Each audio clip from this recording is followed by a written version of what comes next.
Sabbiiti ewedde omulamuzi wa kkooti esookerwako e Butambala Deogratias Ssejjemba yasindika omubaka wa Butambala era omumyuka wa pulezidenti w'ekibiina ki NUP mu Buganda Muhammad Muwanga Kivumbi ku alimanda mu kkomera e Kitalya ku musango ogwamuvunaanibwa ogw'obutujju.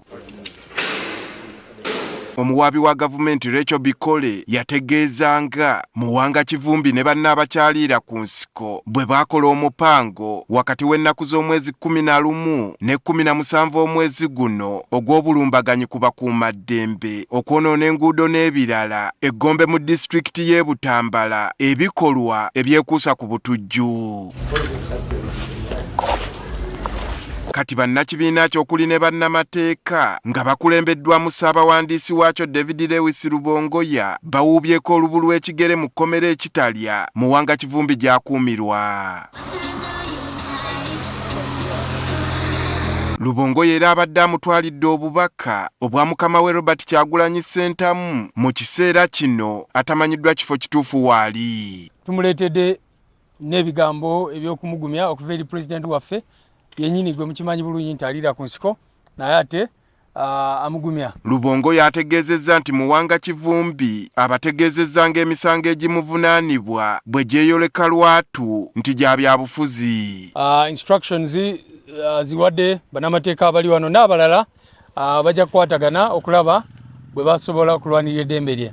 Naye akimanyi bulungi nnyo nti talina musango gwonna gwe yazza wabula bino byafuzi ebigenda mu maaso. Nti ng'ayogeza obuvumu Muwanga Kivumbi akubirizza bannayuganda obutaggwaamu maanyi mu kulwanirira obwenkanya. Honorable Muwanga Kivumbi atujjukiza nti eno phase ya struggle gye tulimu era tukimanye nti ali strong, ali solid, era n'abantu baffe bonna bannakibiina ba National Unity Platform okubazaamu amaanyi n'okubalaga nti bino regime ya Museveni byekola si bikolwa biraga amaanyi wabula bya butiiti. Ye munnamateeka w'ekibiina ki NUP Samuel Muyizi ategeezezza nti olunaku Muwanga Kivumbi lwe yatwalibwa mu kkooti gavumenti yabazannya jangu nkwekule bannamateeka be ne batasobola kwogerezeganyaamu naye.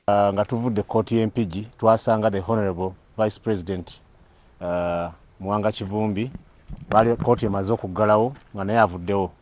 Twasobola muwa bubaka buvudde mu kibiina na kufuna instructions ze mu bujjuvu.